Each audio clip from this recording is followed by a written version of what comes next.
যখন কোনো মানুষের মৃত্যুর সময় উপস্থিত হয় তখন তার কাছে 4 জন ফেরেশতা এসে উপস্থিত হয়। প্রথম ফেরেশতা তখন আসে যখন তার আত্মা নিঃশ্বাস পর্যন্ত চলে আসে। তাকে প্রশ্ন করা হয়, আজ তোমার শক্তিশালী শরীর কোথায় গেল? যখন আত্মা পুরোপুরি বের হয়ে যায় তখন দ্বিতীয় ফেরেশতা এসে বলে, আজ তোমার দন-দৌলত কোথায় গেল?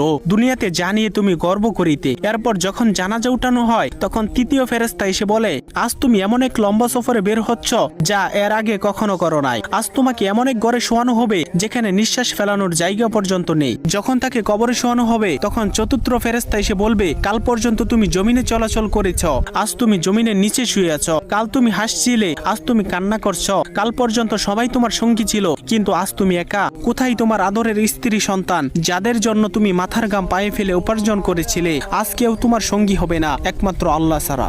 আপনি যদি আল্লাহ তাআলাকে ভালোবেসে থাকেন তাহলে ভিডিওটিতে একটি লাইক এবং চ্যানেলটি সাবস্ক্রাইব করুন এবং আল্লাহ তাআলার নামটি কমেন্টে লিখে যান।